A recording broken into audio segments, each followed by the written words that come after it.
السلام عليكم ورحمة الله وبركاته. إن الحمد لله الأكرم الذي خلق الإنسان وقربه وعلمه من البيان ما لم يعلم، فسبحان الذي لا يحصى امتنانه باللسان ولا بالقلم. نشهد أن لا إله إلا الله وحده لا شريك له، ونشهد أن سيدنا وحبيبنا ومولانا محمدا عبده ورسوله الذي أرسله بالحق بشيرا ونذيرا وداعيا إلى الله بإذنه وسراجا وقمرا منيرا. فقد قال الله تعالى في كلامه المجيد وفرقانه الحميد: أعوذ بالله من الشيطان الرجيم. بسم الله الرحمن الرحيم.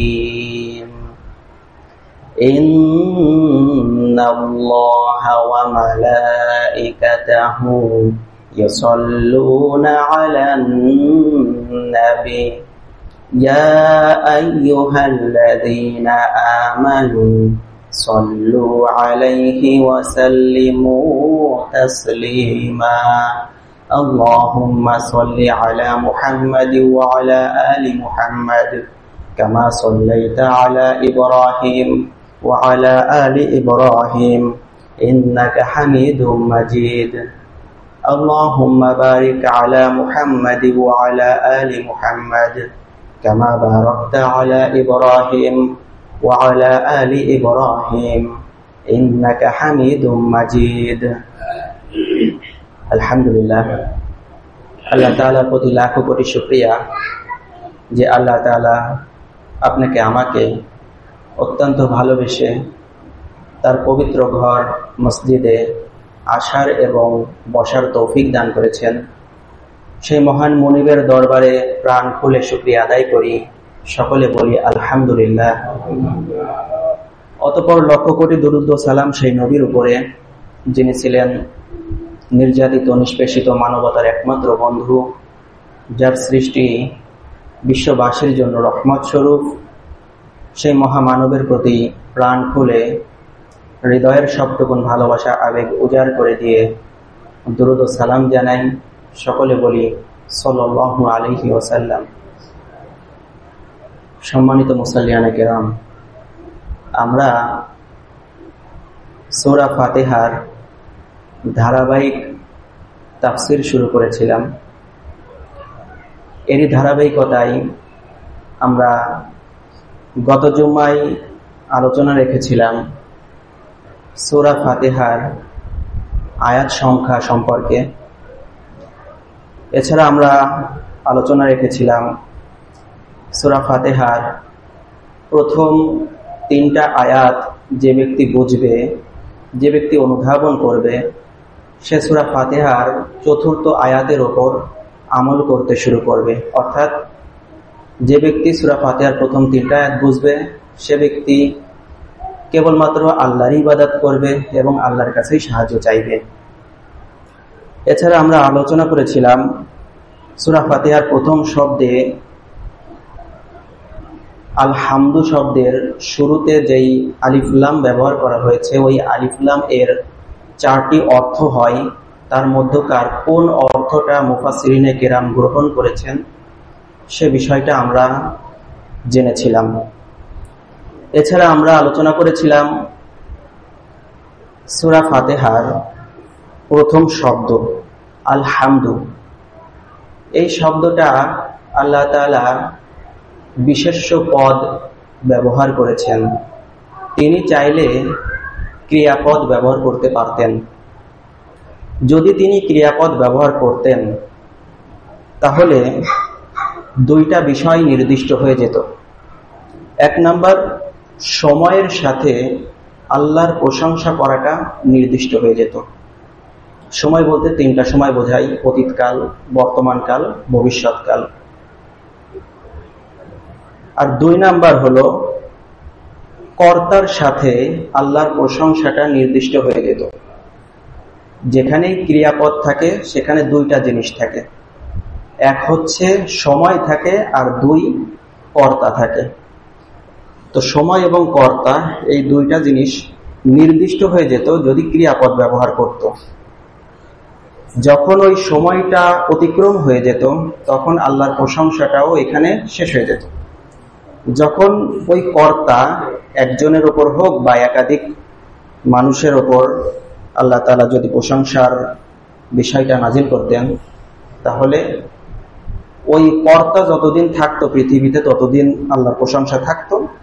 যখন তারা চলে যেত তখন আল্লাহর প্রশংসাটাও ওইখানেই থেমে যেত।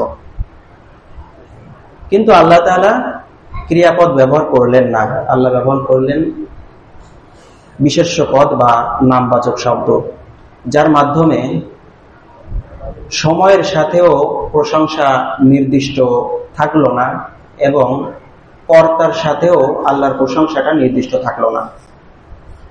ফলশ্রুতিতে আল্লাহ তাআলার প্রশংসা অতীতেও যেভাবে বিদ্যমান ছিল, বর্তমানেও যেভাবে বিদ্যমান রয়েছে এবং ভবিষ্যতেও ঠিক একইভাবে বিদ্যমান থাকবে। এবং এটা কোনো একজন ব্যক্তির ওপর প্রশংসা করার আমলটা থাকবে বিষয়টা এমন নয়। অতীতে যত মানুষ ছিল প্রত্যেকের ওপর আল্লাহর প্রশংসা করাটা আমলযোগ্য বিষয় ছিল, বর্তমানে যারা আছে তাদের জন্য এটা আমলযোগ্য একটি বিষয়, এবং ভবিষ্যতে যত মানুষ আসবে তাদের ওপরেও আল্লাহর প্রশংসা করাটা নির্দিষ্ট আমল হিসেবে থাকবে। তো এই সমস্ত কথাগুলো গত জুম্মায় আমরা অতিক্রম করেছিলাম। এই জুম্মায় আমরা আলোচনা করব সূরা ফাতিহার প্রথম 2টা শব্দ আলহামদুলিল্লাহ।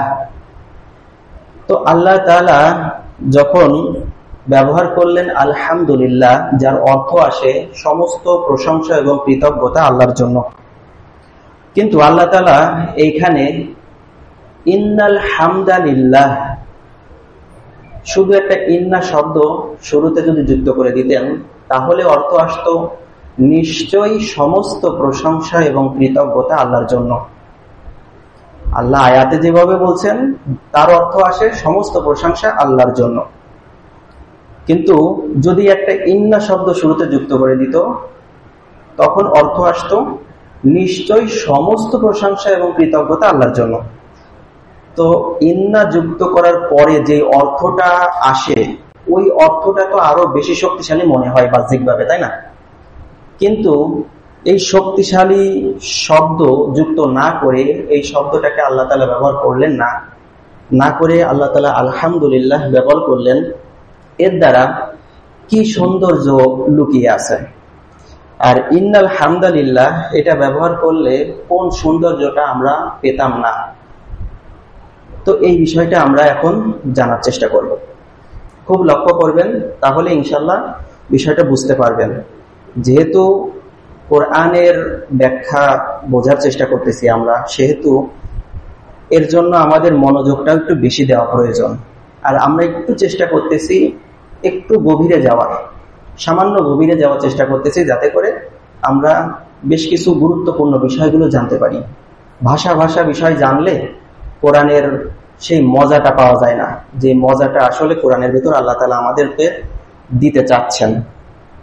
এর থেকে আরেকটা বিষয় হচ্ছে আল্লাহ তাআলা যেভাবে আমাদেরকে বুঝাইতে চাচ্ছেন ওইভাবে আমরা বুঝতে পারবো না যদি আমরা ভাষা খুব সাধারণ ভাবে বোঝার চেষ্টা করি। তাই একটু গভীরে যদি যাই তাহলে আল্লাহ তাআলা যেভাবে বুঝাইতে চাচ্ছেন সেভাবে বোঝার চেষ্টা করতে পারবো এবং সেভাবে বোঝার জন্য হয়তোবা সফল হতে পারবো যদি আল্লাহ তাআলা চান। ওমা তৌফিকে ইল্লা বিল্লাহ। তো আমরা যেটা বলতেছিলাম, তো শুরুতে আল্লাহ তাআলা আলহামদুলিল্লাহ ব্যবহার করছেন, ইন্নাল হামদালিল্লাহ ব্যবহার করলেন না। তো কেন ব্যবহার করলেন না? এর ভিতরে কি সৌন্দর্য লুকিয়ে আছে, কি সৌন্দর্য লুকিয়ে নাই, এই বিষয়টি জানার জন্য শুরুতে 2টা পরিভাষা আমাদের জানা জরুরি। 2টা পরিভাষা হচ্ছে জুমলায়ে ইনশাইয়া আর হচ্ছে জুমলায়ে খবরিয়া। এটা আরবি 2টা পরিভাষা, এটাকে খুব ব্যাপকভাবে বোঝানোর মতো সময় নাই। আর বুঝতে গেলেও অনেক বেশি পরিশ্রম করা লাগবে। তো আপনাদের অত বেশি পরিশ্রম করারও দরকার নেই, আর আমিও অনেক বেশি লম্বা সময় নিব না। আমরা খুব সাধারণ কথার মধ্যে এই দুইটা পরিভাষাকে বুঝে নিব। এক নম্বর হচ্ছে জুমলায় ইনশাইয়া।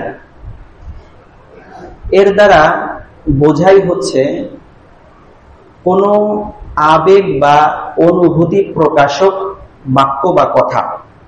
জুমলায় ইনশাইয়া বলতে বোঝায় কোনো আবেগ বা অনুভূতি প্রকাশক বাক্য। আর জুমলায় খবরিয়া এটা বলতে বোঝায় কোনো তথ্য প্রকাশক বাক্য বা কথা। স্বাভাবিকভাবে আমরা যত কথা বলি সেই সমস্ত কথা দুই ভাগে বিভক্ত করা যায়। এক হচ্ছে আবেগ অনুভূতি প্রকাশক কথা, আর দুই নাম্বার হচ্ছে তথ্য প্রকাশক কথা। এই বিষয়টাকে যদি উদাহরণের মাধ্যমে বলতে চাই তাহলে এভাবে বলতে হয় যে, যেমন ধরেন বললাম যে আমি সকালে ভাত খেয়েছি। এর দ্বারা আপনাদেরকে আমি একটা তথ্য প্রকাশ করতেছি, যেটা সকালে ঘটেছিল। এটা একটা তথ্য, এর ভিতর কোনো আবেগ অনুভূতি নাই। কিন্তু যখন আমি এইভাবে বলতেছি যে 1 মাস পরে আমি মনে করেন আমার মাকে ফোন দিয়েছি, এখন আমার মা আমাকে বলতেছে যে সিরাজ এত দিনে আমাকে মনে পড়লো। তো এই প্রশ্ন করতেছে, আমার মা আমাকে কি করতেছে, প্রশ্ন করতেছে যে এত দিনে আমাকে মনে পড়লো। তো এই প্রশ্নের ভিতরে কিন্তু একটা আবেগ, একটা অনুভূতি লুকায় রয়েছে। কথা কি বুঝতেছেন? এই প্রশ্নের ভিতরে কি রয়েছে, একটা আবেগ অনুভূতি লুকায় রয়েছে। তো জুমলা ইনশাইয়া এটা কোনো ব্যাকরণের বইতে 10টা রয়েছে, আবার কোনো ব্যাকরণের বইতে 13টা রয়েছে। তো 13টা বা 10টা এইগুলোর মধ্যে একটা হচ্ছে ইস্তেফহাম বা প্রশ্নবোধক বাক্য। তো প্রশ্নবোধক বাক্যের ভিতরেও যে আবেগ অনুভূতি থাকে তার একটা দৃষ্টান্ত আপনাদের সামনে এই একটা উদাহরণের মাধ্যমে তুলে ধরার চেষ্টা করলাম। তো যাই হোক, আমরা যেটা বোঝার বিষয় সেটা হচ্ছে আমরা যত কথা বলি সেই সমস্ত কথা দুই ধরনের হয়ে থাকে। একটা হচ্ছে তথ্য প্রকাশক কথা, 2 নাম্বার হচ্ছে আবেগ অনুভূতি প্রকাশক কথা। এতটুকু তো বোঝা গেছে। এবার আমরা সামনে আগাই। দেখেন, আল্লাহ তাআলা যদি ইন্নাল হামদালিল্লাহ এইভাবে সূরা ফাতিহার মধ্যে আনতেন, তাহলে এটা শুধুমাত্র একটা তথ্য প্রকাশ করত, শুধুমাত্র একটা তথ্য প্রকাশ করত যে নিশ্চয়ই সমস্ত প্রশংসা আল্লাহর জন্য। এটা একটা তথ্য। কিন্তু আল্লাহ তাআলা আলহামদুলিল্লাহ এই শব্দ ব্যবহার করার কারণে এখানে বোঝাচ্ছে আবেগ এবং অনুভূতি প্রকাশ করতেছেন।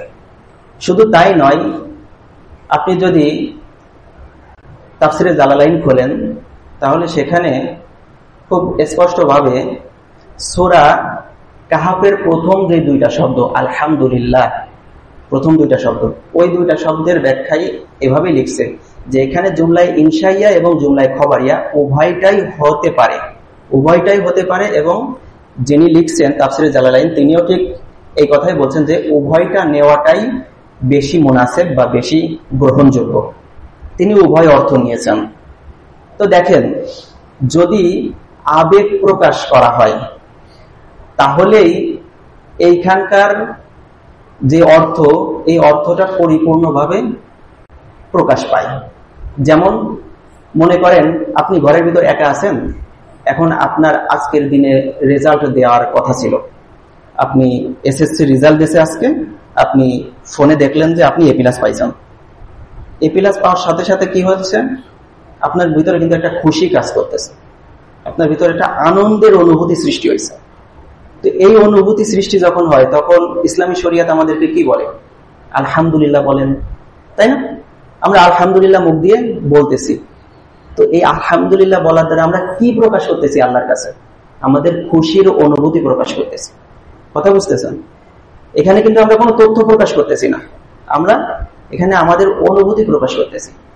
এই হচ্ছে একটা বিষয় যে ইন্নাল হামদালিল্লাহ ব্যবহার করলে এখানে শুধুমাত্র একটা তথ্য প্রকাশ পেত, আর আলহামদুলিল্লাহ ব্যবহার করার দ্বারা এখানে আবেগ অনুভূতি এগুলো প্রকাশ পাচ্ছে।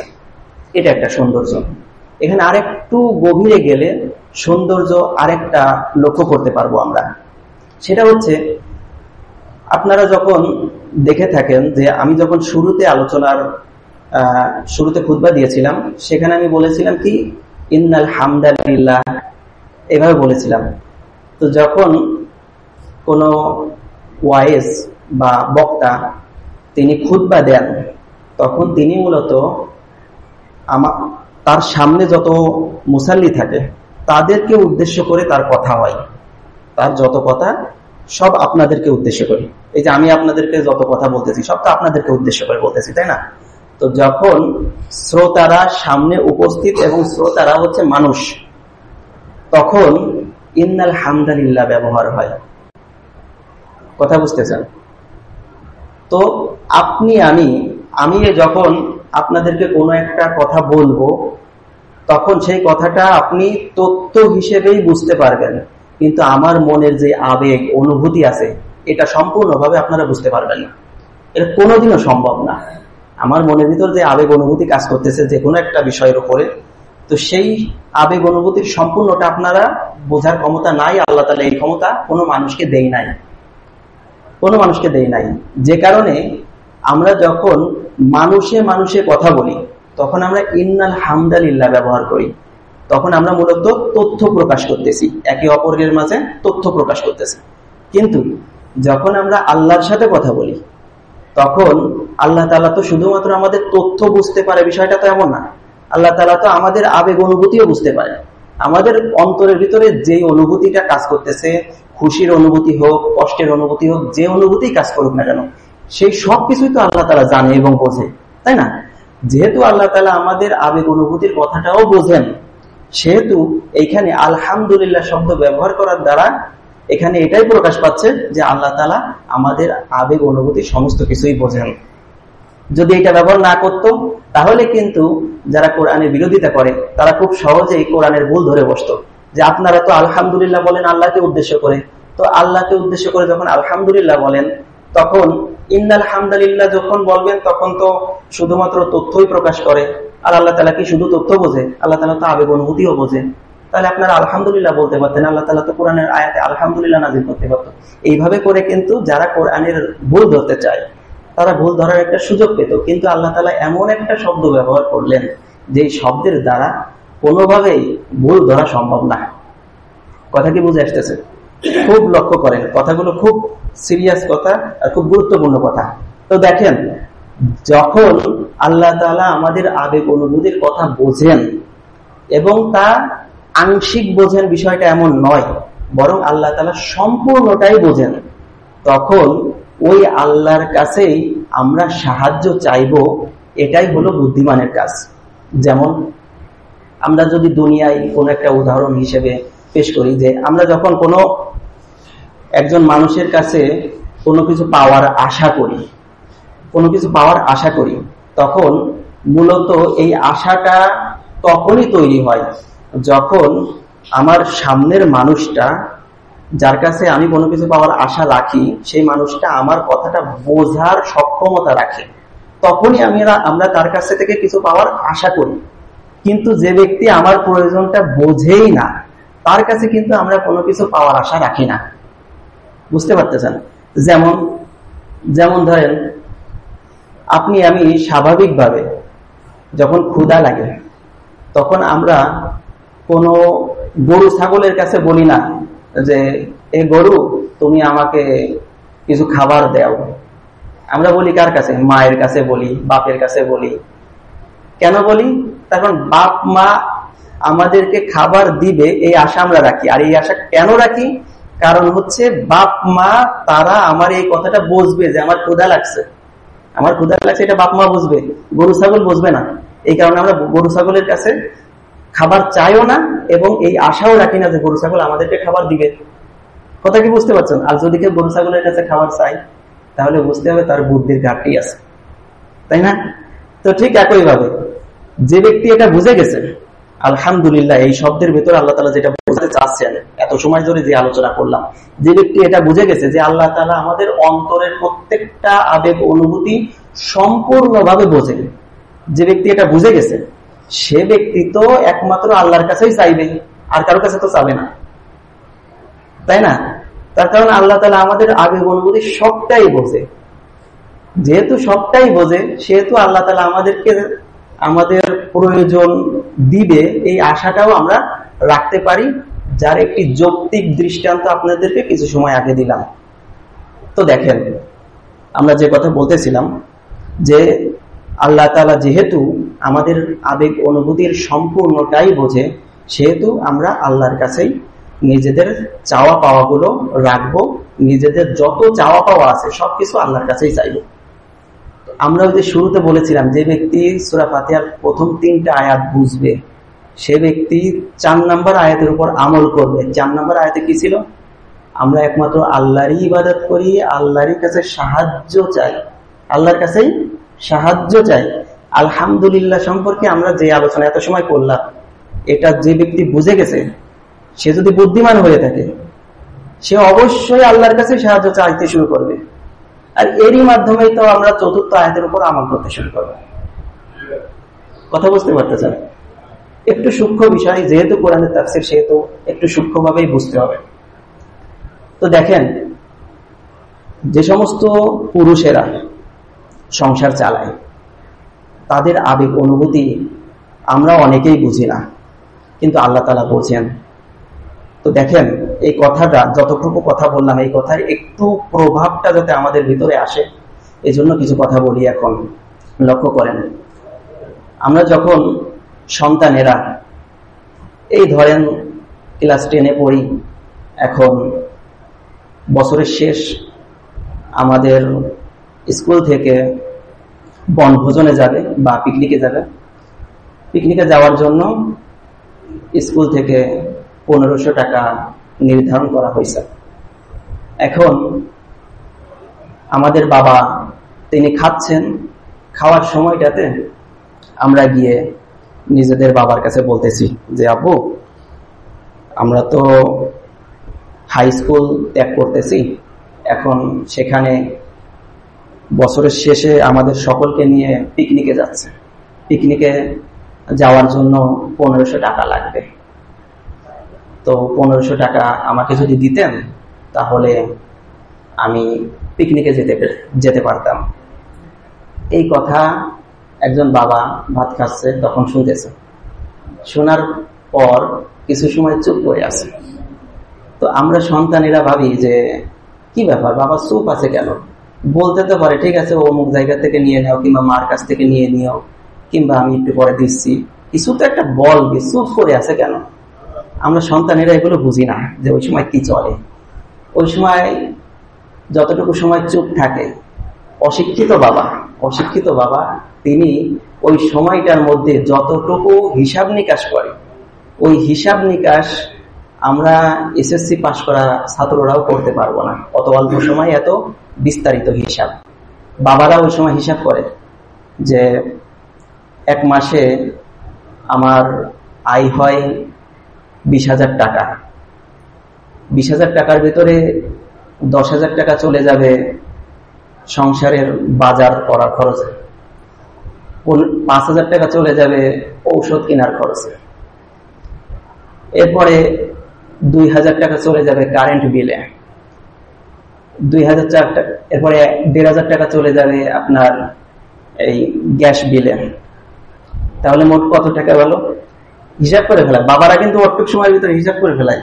15,000 টাকা, এরপরে 2,000 টাকা, 17,000 টাকা, এরপরে 1,500 টাকা, 18,500 টাকা, বাকি থাকলো আর 1,500 টাকা। এই 1,500 টাকা আমি যদি আমার ছেলেকে দিয়ে দেই, তাহলে বিভিন্ন সময়ে বিভিন্ন যে প্রয়োজনগুলো আছে, ওই প্রয়োজনগুলো পূরণ করার মতো কোনো সামর্থ্যই থাকবে না এক মাসের ভিতরে। কিছু টাকা তো হাতেও রাখা জরুরি। তো 500 টাকা যদি বাবা হাতে রাখতে চায়, তাহলে ছেলের 1,500 টাকা দিতে পারবে না। ছেলের 1,500 টাকা দিতে গেলে সারা মাস বাপের হাতে কোনো টাকা থাকবে না। এত কিছু হিসাব নিকাশ মাত্র 1-2 মিনিটের ভিতরে কিন্তু একজন বাবা করে ফেলেন। কতটুকু দুশ্চিন্তা ওই সময় কাজ করে এটা বাবারা বোঝে, আমরা কিন্তু বুঝি না। আমরা চিন্তা করি যে কি ব্যাপার, বাবা চুপ আছে কেন, কিছু বলতেছে না কেন, দেয় না কেন টাকা, ঠিক আছে। এরপরে যদিও বা ওই বাবা 1500 টাকা সন্তানকে দিয়ে দেয়, তখন আবার সন্তান আপত্তি জানায় যে বাবা আমাকে 1500 টাকা চাইলাম বলে 1500 টাকাই দিল, ওইখানে যায় তো কিছু হাত খরচ আছে, হাত খরচের টাকা তো দিল না। এই ভেবে বাবার উপরে অভিযোগ দায়ের করে। এই অভিযোগের কষ্ট ওই বাবার কতখানি হবে চিন্তা করেন। এই অনুভূতি কি ওই বাবা কোনোদিনও সন্তানকে বুঝাইতে পারবে? এটা সম্ভব না। আংশিক হয়তো বা বুঝাইতে পারবে, পরিপূর্ণ বোঝা কোনোদিনও সম্ভব না। যেহেতু পরিপূর্ণ বোঝানো সম্ভব না, সেহেতু ওই বাবা কোনো সময় সন্তানের কাছে এই আশাও রাখে না যে বাবা আমি তোমাকে দিতে পারতেছি না, তুমি আমার উপর অভিযোগ রাখো না। এই অভিযোগ রাখো না এই আশাটাও বাবা করতে পারে না, বুঝবে না তো, কথা কি বুঝছেন? কিন্তু আল্লাহ তাআলা এই অনুভূতি, ওই বাবার ওই সময়কার অনুভূতি, অন্তরে যে অনুভূতি, ওই অনুভূতির সম্পূর্ণটাই বোঝে, সম্পূর্ণটাই বোঝে। সেহেতু ওই সময়ে একজন বাবার মনের ভিতর যে কষ্টটা কাজ করে, যে দুশ্চিন্তাটা কাজ করে, সম্পূর্ণ দুশ্চিন্তা, সম্পূর্ণ কষ্টকে একমাত্র যে সত্তাকে বোঝানো সম্ভব এবং পরিপূর্ণ সম্ভব, সেটা হচ্ছে আল্লাহ তাআলা। তো ওই ব্যক্তি যদি আল্লাহর কাছে হাতটা তুলে দোয়া করে যে আল্লাহ এই সমস্যা, আপনি তো সব দেখতেছেন, আপনি তো সব জানেন, আপনি সমাধান করে দেন। আল্লাহ সম্পূর্ণ বুঝতেছে, আল্লাহ যেহেতু সম্পূর্ণ বুঝতেছে সেহেতু আল্লাহ তাআলা দিবেন, এই ব্যাপারে আশাটাও আমরা বেশি রাখতে পারি। এই জন্যই আমরা আল্লাহর কাছে চাইব। এটা তো কেবলমাত্র সেই উদাহরণ, যেই উদাহরণের মধ্যে আমাদের মধ্যবিত্ত পরিবার যারা আছে তারা বেশিরভাগ ফেস করে। সার্বিকভাবে সকলে ফেস করে এমন উদাহরণও দেওয়া যাবে, আবার এমন উদাহরণও দেওয়া যাবে যে উদাহরণের ভেতর কিছু সংখ্যক মানুষ ফেস করে। যেমন ধরেন, হঠাৎ দেখা যায় যে আমরা যখন বিবাহ করি, বিবাহের পরে আমাদের একটা সন্তান হয়, সন্তান হওয়ার পর সন্তানের যখন প্রথম ডাক, সন্তানের প্রথম ডাক বাবা বলে ডাকা, এই অনুভূতি এটা তো প্রত্যেক বাবারাই বুঝবে, তাই না? যে সমস্ত বাবারা আছেন তারাই বুঝবে যে প্রথমবার যখন আব্বু বলে ডাক দেয় সন্তান, তখন সেই আনন্দটা কত বেশি, তাই না? এরপরে যখন ওই সন্তান হাসি দেয় তখন তার অনুভূতি, তার খুশি কত বেশি। এরপর যখন ওই সন্তান এসে বুকের উপর এসে ঝাঁপাই পড়ে তখন সেই আনন্দটা কত বেশি। এটা তো একজন বাবাই বুঝবে, তাই না? এটা প্রায় সবাই বাবা, তাহলে সবাই এই আনন্দের অনুভূতিটা বুঝছে। এখন এই আনন্দটা আপনি আমি যদি চাই যে অন্য কাউকে বুঝাইতে, সম্পূর্ণভাবে আমাদের ওই আনন্দটা বুঝাতে পারবো না, কোনোদিনও সম্ভব না। সম্পূর্ণভাবে কোনোদিন কাউকে বুঝাইতে পারবো না। তাহলে যখন আমরা সম্পূর্ণ বুঝাইতে পারবো না, তখন আমাদের মনের ওই আনন্দটা কেবল ওইখানেই থেকে যাবে। ওই আনন্দটা আমরা অন্য কারো মাঝে বিলিয়ে দিতে পারবো না। ওই আনন্দটা প্রকাশ করতে না পারলেও কিন্তু একটা ভারী অনুভূতি ভিতরে কাজ করে। আনন্দ হোক বা দুঃখ হোক, অনুভূতি যেমনই হোক না কেন, ভিতরে যদি রেখে দেওয়া হয় তাহলে সেটা আস্তে আস্তে ভারী হয়, বহন করতে কষ্ট হয়। যদিও আনন্দ, তবুও বহন করতে কষ্ট হয়। এই জন্য আমরা, মানুষের বৈশিষ্ট্য হচ্ছে যখন কোনো আনন্দের অনুভূতি পাই তখন সেটা শেয়ার করে দেই, যখন কোনো কষ্টের অনুভূতি হয় তখন সেটা শেয়ার করে দিই। তো এই বিষয়টাকেও বোঝানোর জন্য আরো দলিল দেওয়া যায়, যুক্তি দেওয়া যায়, সময় নাই। তো দেখেন, এটা সার্বিকভাবে দেখালাম। এবার ঠিক এর বিপরীতটা ভাবে, যে ব্যক্তি কোনোদিনও এই ডাকটা শুনতে পারতেছে না, তার কষ্টটা কিরকম, তার কষ্টটা কিরকম। সে ব্যক্তি কি কোনোদিনও আপনাকে আমাকে বুঝাইতে পারবে, সম্পূর্ণভাবে বুঝাইতে পারবে তার ওই কষ্টটা? জীবনও বুঝাতে পারবে না, আর আপনি আমি বুঝবো না। যে কারণে আপনার আমার কাছে ওই ব্যক্তি যদি সাহায্য চায়, সে সাহায্যটাও আমরা করতে পারবো না। আমাদের কাছে যদি চাই আপনার ছেলেটা আরে আমারে দেন, আমি আপনার ছেলেটারে মানুষ করি, আমরা দেবো না, কারণ আমরা তো বুঝতেই পারতেছি না তার কষ্টটা। কিন্তু একজন আছেন যিনি সম্পূর্ণভাবে এই কষ্টের অনুভূতিটা বুঝতে পারেন, তার কাছে যদি চাওয়া হয় তিনি অবশ্যই দিবেন। তার কারণ তিনি আমাদের অনুভূতির প্রত্যেকটা সূক্ষ্মাতি সূক্ষ্ম বিষয়ও বোঝেন, আমাদের সম্পূর্ণ অনুভূতিটা বোঝেন। আমাদের ওই যে কষ্ট বুকের ভিতর আছে, ওই কষ্ট নিয়ে যখন আমরা আল্লাহর কাছে চাইবো, আল্লাহ তাআলা দিবে, ইনশাআল্লাহ দিবে দিবে।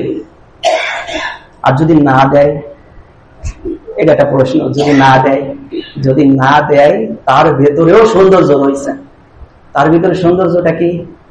তার ভিতরে সৌন্দর্য হলো, আমাদের যদি কোনো সন্তান হয়, সেই সন্তানের কাছ থেকে আমরা যে উপকারগুলো পাই, আল্লাহ তাআলা যখন কাউকে সন্তান না দেন, তখন আল্লাহ তাআলা চান যে সন্তানের উপকারগুলো সরাসরি সন্তানের কাছ থেকে না দিয়ে আল্লাহ তাআলা নিজ হাতে দিবে।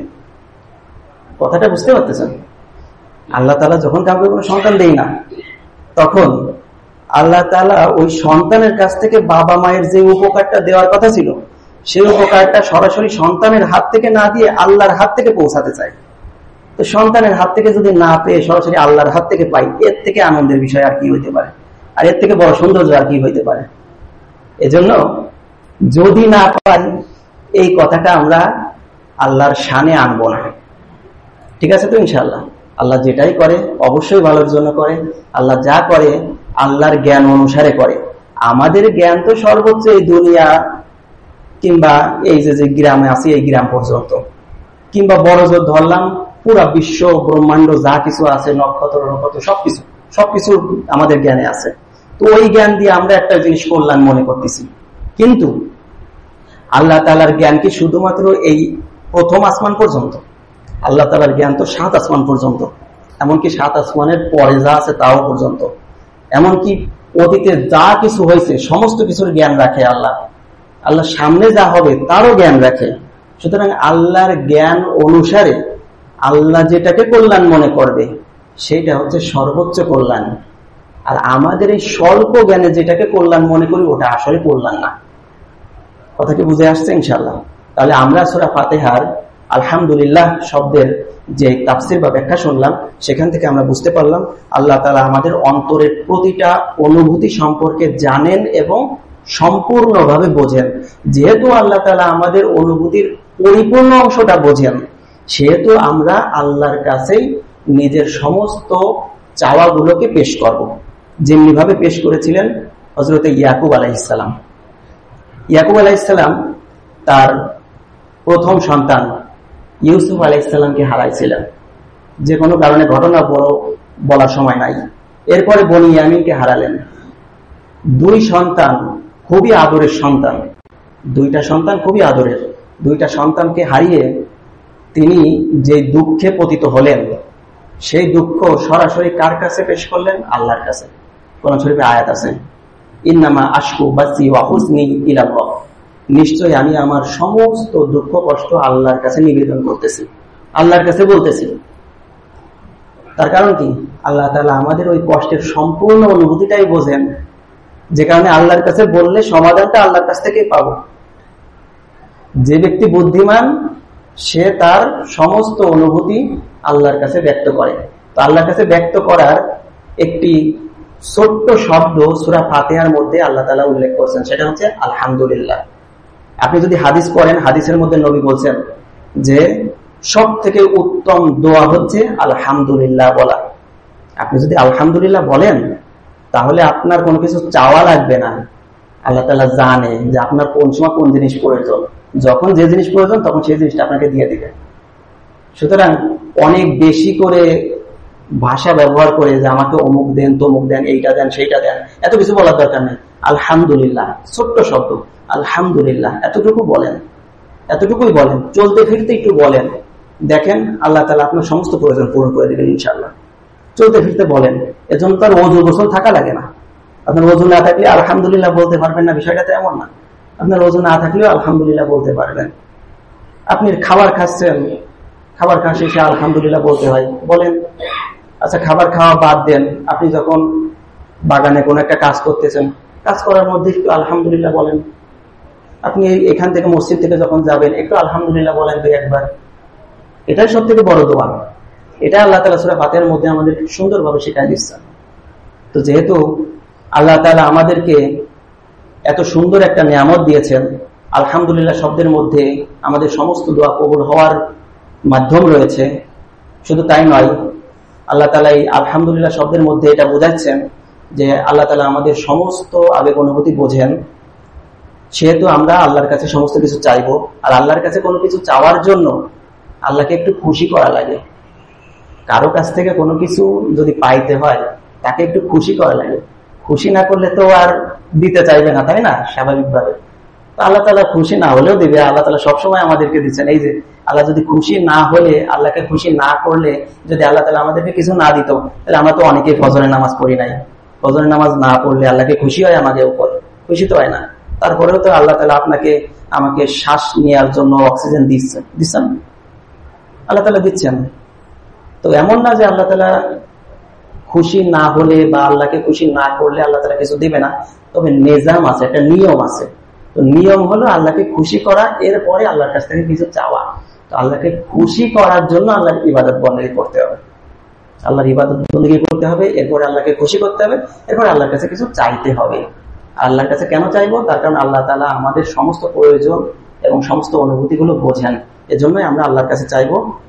যাই হোক, যতটুকু কথা বলা হলো, এই কথার মধ্যে যে শিক্ষাটা রয়েছে, এই শিক্ষাটাকে আমরা স্মরণে রেখে আমাদের সারাটা জীবন এই শিক্ষার উপর আমল করতে পারি। আল্লাহ তাআলা আমাদেরকে তৌফিক দান করুন। ওয়াকিল দাওয়ানা আনিল হামদুলিল্লাহি রাব্বিল আলামিন।